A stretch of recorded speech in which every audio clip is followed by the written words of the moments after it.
satu hal yang kalian harus tahu. Bukan gue yang ngejar dia yang ngejar gue. Saksinya banyak. Nih WhatsApp kalau bisa gue keluarin gimana dia ngejar gue, gimana dia gue putusin nangis-nangis. Kalau kalian tanya kenapa sih kak kejadian di Senopati kakak dipukulin, karena sore menjelang malam tuh dia gue putusin karena dia terlalu gokil. Maksud gue, dia itu selalu berpikir tentang gue tuh yang jelek-jelek. Padahal WhatsApp udah connect, IG udah connect, TikTok udah connect, CCTV udah connect, live location setiap detik. Terus harus WhatsApp dia setiap detik. Mau dia baca, mau dia balas atau enggak, pokoknya harus WhatsApp. Kalau nggak WhatsApp, gue lupa WhatsApp aja, itu udah jadi malapetaka, say. Gue lupa live location aja, itu malapetaka, say. Coba lo bayangin.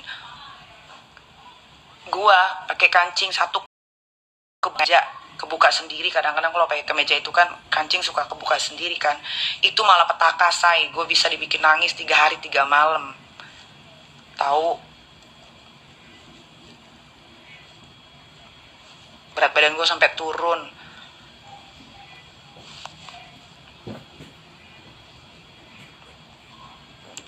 Jadi kalau ada yang bilang, ih kasihan ya cinta sendiri, mohon maaf, say.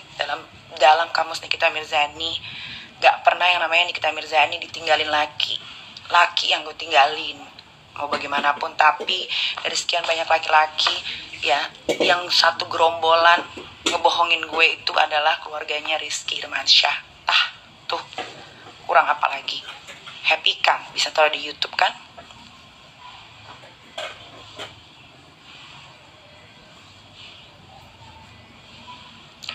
Nah, kenapa kok bisa ada kejadian Senopati? Tanggal berapa ya?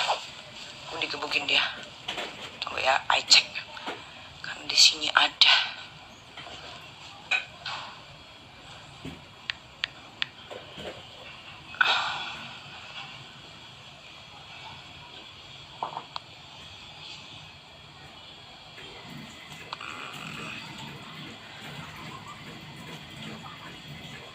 Tanggal 8 Februari gue digebukin sama dia di Senopati.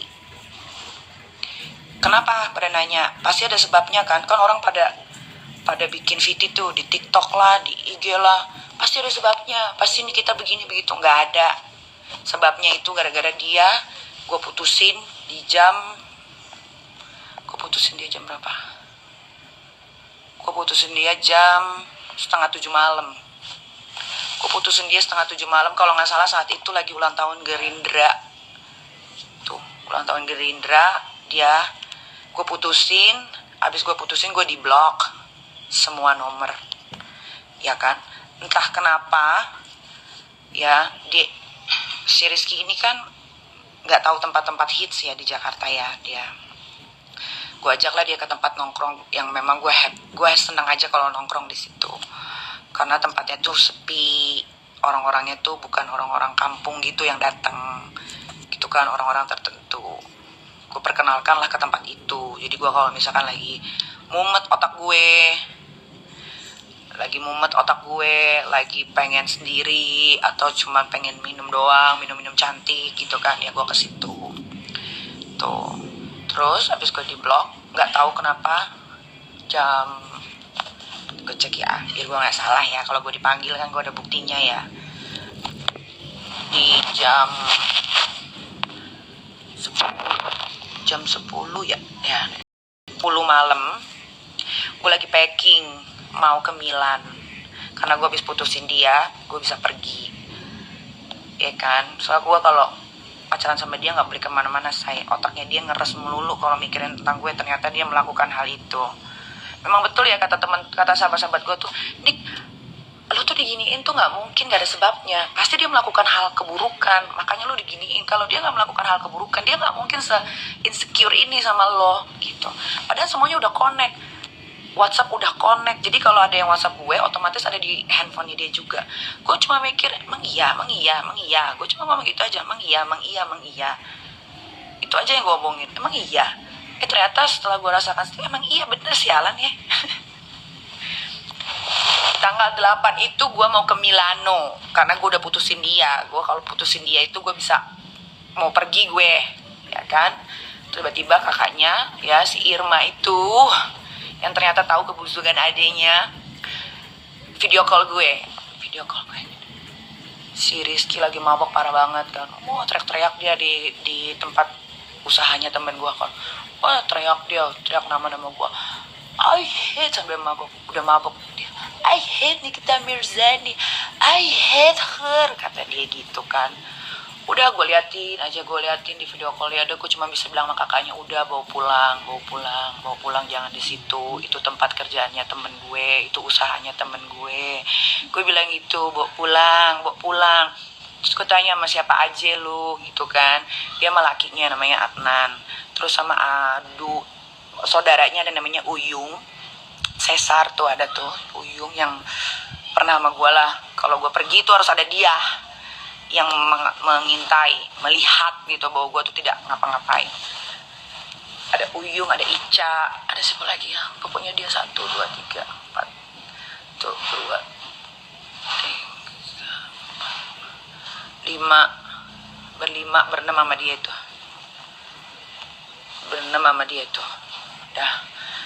Udah. Terus gue bilang, gue lagi packing nih, gue mau pergi, gue bilang gitu kan. Terus video call lagi, berat gitu kan. Tambah parah katanya gitu. Ya udah, gue pikir kan karena flight gue itu jam pagi, jam apa ya? Jam 8:30, 7:30 lah, gue lupa tuh. 7:30, 7:30 deh, pokoknya pagi. Ya udah, gue pakai celana jeans warna biru, kaos warna putih, iya kan.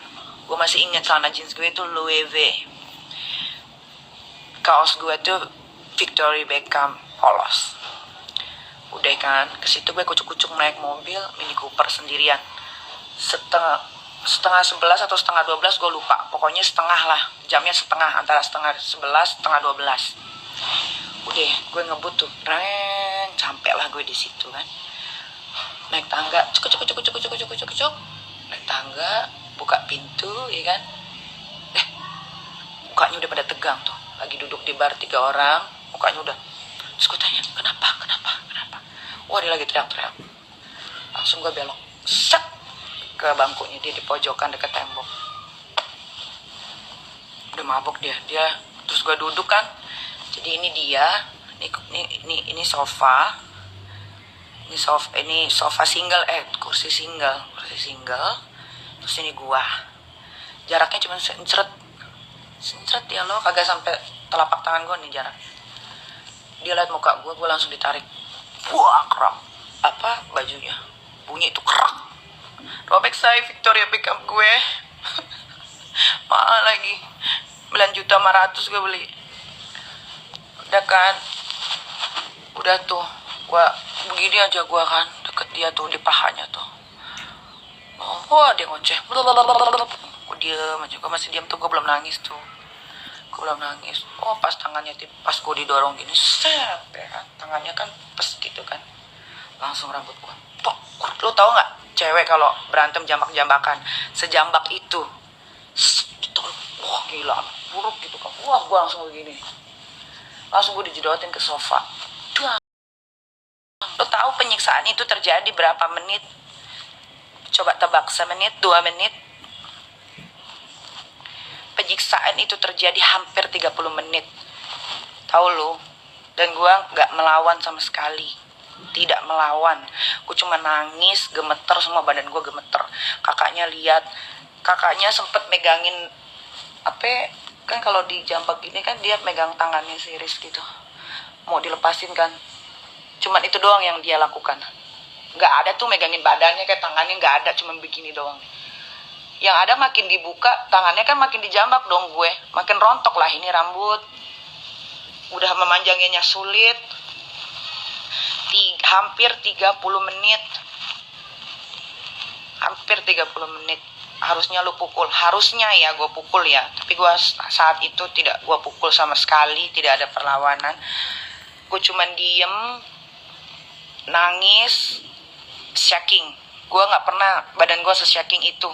Seumur-umur gue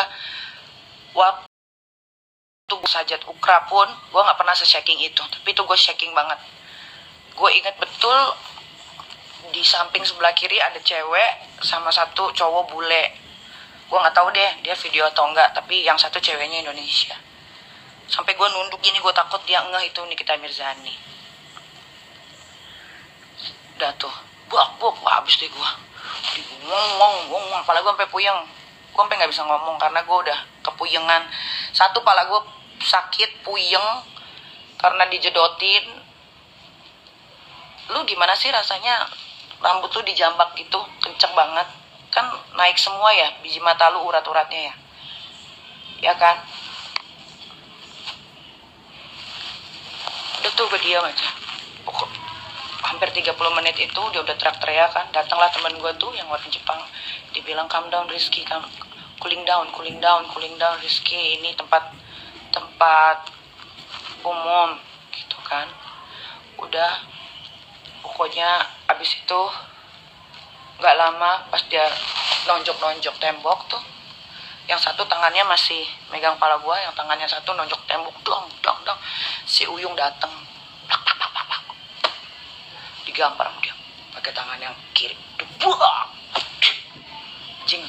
Dalam hati gue, kalau gue yang dibeginin gue gimana ya, tapi kok suami kakaknya kok diam aja ya gitu kan.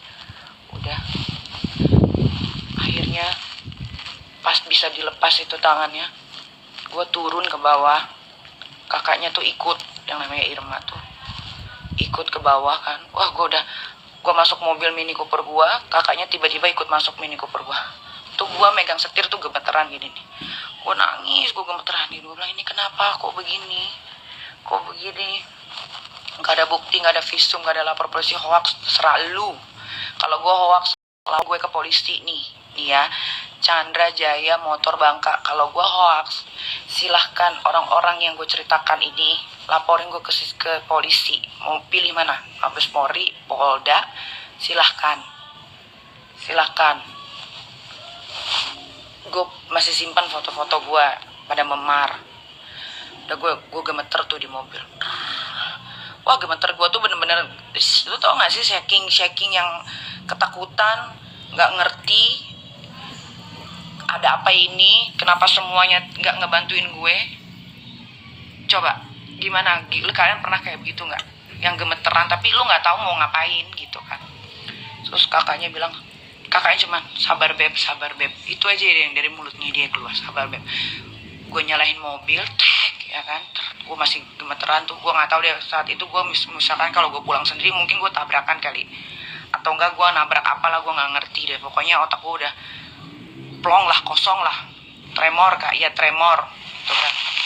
Gak lama, gak sampai gue mau mundur mobil gue, tiba-tiba mobilnya dia yang hitam datang. Ternyata dia memang udah ada di dalam mobil. Gue nggak tahu dia turunnya bagaimana, gue nggak ngerti. Pokoknya pas gue mau mundur ya, si Uyung namanya Cesar itu tiba-tiba nyamperin ke mobil gue ya. Tapi gue lihat di belakang mobil gue ada mobil warna itu, mobil dia. Terus dibilang gini, mbak dipanggil komandan katanya gitu.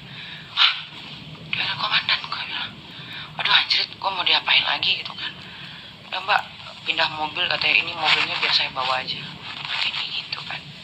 Ya udah, gue kasih kunci mobil gue masuklah ke mobil hitam itu. Nah, ke mobil hitam itu masuk. Awalnya kakaknya si Irma sama suaminya si Adnan ini nanya mau kemana ini. Akhirnya ngomong ke hotel lah yang di SCBD. Dulu kalau nggak salah itu hotel pernah jadi tempat hotel karantina gue waktu COVID. Nah, sepanjang perjalanan ngamuk dia. Tiba-tiba jadi gini posisinya di mobil. Ini gue di tengah si Adnan, di sebelah kanan itu si Rizky. Tiba-tiba gue dijambak lagi, dapat aja di kepala gue. Langsung digituin, ditarik ke badannya dia. Jadi kan yang karena di tengah ada si Adnan, kepala gue diambil, rambut gue ditarik, sampai ke dia terus dibuak gitu kan. Habis itu didorong tapi tangannya masih ngejambak, masih iniin rambut gue, kepala gue. Langsung gue dijedotin ke pintu mobil. Dang. Wah. Itu penyiksaan lagi sampai masuk, sampai Sampai di hotel di lobby ya, gue masih disiksa. Si Adnan itu cuman ngelakuin megang tangannya si Rizky untuk ngelepasin genggaman dari kepala gue. Itu aja yang, pokoknya itu aja deh yang dia lakukan. Gue juga nggak ngerti kenapa cuman begitu dong, tuh gue nggak paham gitu. Apakah mereka ini dibiayai hidupnya sama Alila BSJ? Betul. Kalau nggak percaya cek CCTV sana. Februari tanggal 8 berarti tanggal 9 atau nggak tanggal 8-nya itu. Cek kalau nggak percaya. Gua nggak tahu deh kenapa itu si Adnan juga laki-laki yang dituakan. Padahal umurnya 40 lebih loh, lebih tua si Adnan daripada si Rizky. Tapi si Adnan tuh tunduk banget sama si Rizky. Apa mungkin si Rizky deket sama Bapak Prabowo? Gua nggak ngerti. Ya, pokoknya begitu kejadiannya. Pas dilepas genggamannya itu kan, gua ngunci rambut dong. Wah, rambut gua rontok banyak banget. Itu gua di dalam mobil gua menggigil, tau nggak? Gua kayak ada di kutub utara, tremor. Gue kayak di kutub utara, gue gak meteran gitu. Kok gue diginiin, salah gue apa? Masa gara-gara gue putusin dia gue dibeginiin gitu kan. Udah, ya kan, udah selesai. Dia dibawa lah tuh sama Adnan, sama Ica. Tunggu, bukan, Adnan sama Bom Bom. Kalau gue manggilnya Bom Bom, tapi namanya kalau orang-orang yang di sekitaran Pak Prabowo manggil dia Uyung.